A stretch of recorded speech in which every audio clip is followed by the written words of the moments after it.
su-aashan waxa uu leeyahay saa'ilku waa su-aal dacwada ku saabsan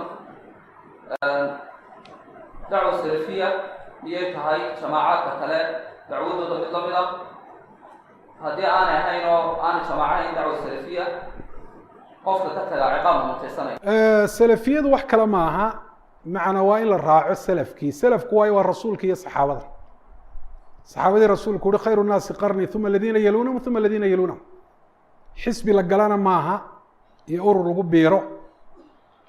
oo u socdo dowlad iyo siyaasad iyo xukum inuu qabsado waa in caqiidadii nebiga calayh isalaatu wasalaam iyo saxaabada la yeesho camalkoodii cilmigoodii cibaadadoodii lagaga daydo waa intaas qof kasta oo sidaa yeelaya oo rasuulka calayh isalaatu wasalaam iyo saxaabada iyo saddexdii qarni ee ummaddan u khayrka badnaa rasuulku uhi khayru nnaasi qarni uma aladiina yaluunahum uma aladiina yaluunahum dadka waxaa u khayr badan kuwa qarnigan jooga waxaa xagga khayra ku xiga kuwa ku xiga kuwa ku xiga saddex qarni buu rasuulku sheegay saddexdaa qarnina waa lagu dayanaya waxaa lagaga dayanayaa fahamka diinta iyo qaabka loo tadbiiqinayo loogu dhaqmayo qof kastoo markaa ku dayanaya oo ku dhaqmaya oo cilmigoodii ku dadaalaya saafiga ahaa caqiidadoodii saxda ahayd oo caqiidatu ahli sunna waljamaaca cibaadadoodii oo bidcada iska ilaalinaya tawxiidka kor u qaadaya oo u nusreynaya oo asalka diinta ah itibaacii rasuulka in lagu daydo oo aada ugu yeedhaya oo bidcada iska ilaaliya intaa haya cilmigii nebi maxamed laga dhaxlay hala bartale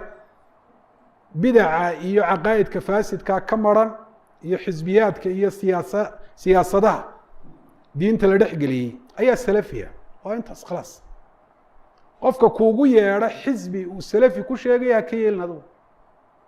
lakiin hadduu ku leeyahay waa diinta nebi maxamed lagu soo dejiyey dhigo oo ku camal fal dadkana ugu yeedh de intaas waajib bay kugu tahy salafina ma aha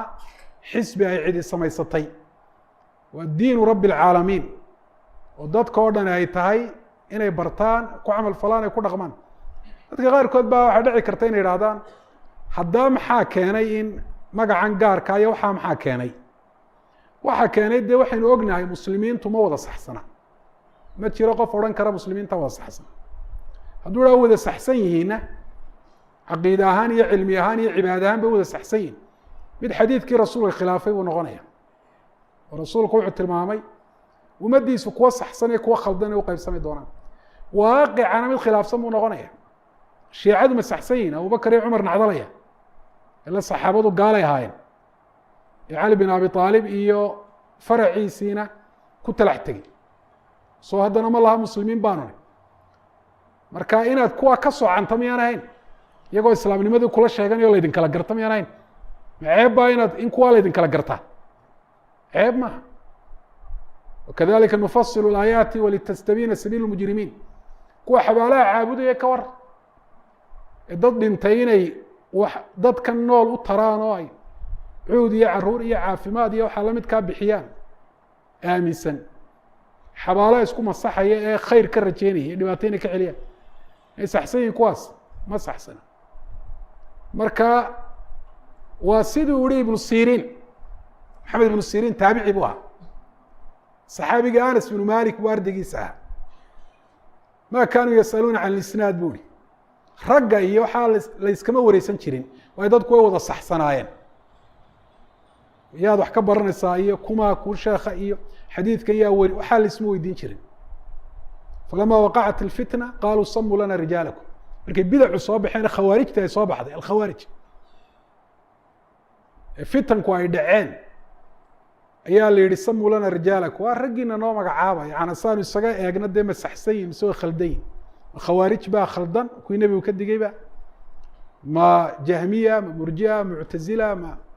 wahaakada marka tamayuska ayuunbaa keenay magaca xisbinimo ma jirto haddii lagugu baaqo xisbi salafi la idhaahna iska ilaali lagua xisbigan soo galo bayca laga qaadaya xisaabta waa la yaqaana amiiro gaara bay leyihin xisaabta dacu salafiya madaxda ummaddu ay leedahay unbaa madax kale iyagu ma laha iyagu ay samaysteen xubnana ma leh xisaabta waxaa lagu yaqaanaa kuwa diineed iyo kuwo kaleba inay xubno leeyihiin labadii arday ee xalqadda wada fadhiya la dhahaa kan xisbigaa lagu daro xubin buu ka yihi kana weli muu bislaan oo muu gaadhin oo xubinka maaha kala soocista noocaasee xubinnimada dadka lagu kala soocayo leeyihin waxay leeyihin walaa walbaraa xigtaysi iyo fogeyn xisbinimada ku dhisan waana xaqiiqa waaqiciya taasi oo ma odhan karaan ka xisbiga ee ka mid iyo ka kale ee muslimka waa isugu kaaya mid dacwa salafiya taama taqaana iyado dadka waxay ku miisaantaa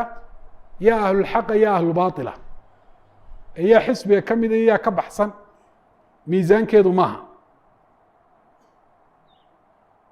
dacwa salafiya dacwad siyaasad u socota maaha waa dacwaddaa cilmiga faafinaysa dadka baraysa haddaad doonaysa iskabadaa magaca ee salafiye kugu khasbayaba salafi baan hebaa odhan haddaad doonayso cid kugu khasbayso oo kugu xudhoynaysa maba jirto dad ka shakido magaca xataa ilaahay diintiisii xaqa ahayd un baro oo ku camal falo dadkana gaadhsii hal yakfiika hada intaas ma kugu filanta wallahu aclam